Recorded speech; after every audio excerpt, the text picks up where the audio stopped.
नमस्कार दोस्तों, मैं सोनू शर्मा। जरा एक पल के लिए सोचिए, अगर आपके पास हाथ ना हो, अगर आपके पास पैर भी ना हो, तो क्या आप चल सकते हैं? क्या आप लिख सकते हैं? क्या आप तैर सकते हैं? क्या आप अपनी जिंदगी खुद जी सकते हैं? और सबसे बड़ा सवाल, क्या आप खुश रह सकते हैं? ज्यादातर लोग बोलेंगे नामुमकिन। लेकिन आज मैं आपको एक ऐसे इंसान की कहानी सुनाने जा रहा हूं जिसका जन्म बिना हाथ और बिना पैरों के हुआ, पर आज वही इंसान पूरी दुनिया में लाखों लोगों को उम्मीद देना सिखा रहा है। To show your strength, you need to do something that's difficult. ये कहानी है निक विजुइक की, जिसने कहा no arms, no legs, no limits. यानी अगर हाथ नहीं, पैर नहीं, तो साला कोई लिमिट भी नहीं। निक ने दुनिया को दिखा दिया कि लिमिटेशंस सिर्फ दिमाग की बंदिशें हैं। You want to know why God gave me a foot?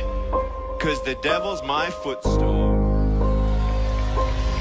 इस कहानी की शुरुआत होती है 1982 की उस सुबह से, जब ऑस्ट्रेलिया के मेलबोर्न इलाके के एक हॉस्पिटल में अचानक सन्नाटा छा गया। जब निक का जन्म हुआ तो वहां मौजूद डॉक्टरों की चीख निकल गई। काम करने वाली नर्सें पीछे हट गई, क्योंकि उन्होंने अपने जीवन में पहली बार वो देखा जिसकी कल्पना भी उन्होंने कभी नहीं करी थी।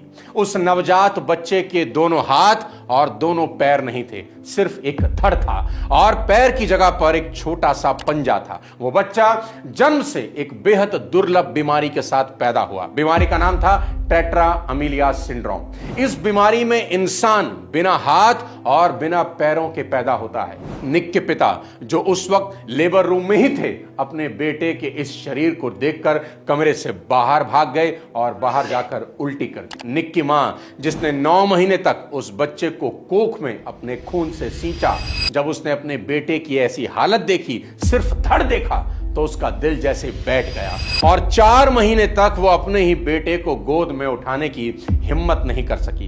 डॉक्टरों के पास इस बात का कोई जवाब नहीं था, क्योंकि पूरी प्रेगनेंसी बिल्कुल नॉर्मल थी। निक की मां ने प्रेगनेंसी के दौरान कोई नशा नहीं किया, यहां तक कि पेन किलर तक नहीं ली। फिर भी जिंदगी ने उनके सामने ऐसा सवाल खड़ा कर दिया जिसका जवाब किसी के पास नहीं था। उस बच्चे को अब घर लाया गया और वो बिना हाथ पांव का बच्चा धीरे धीरे बड़ा होने लगा।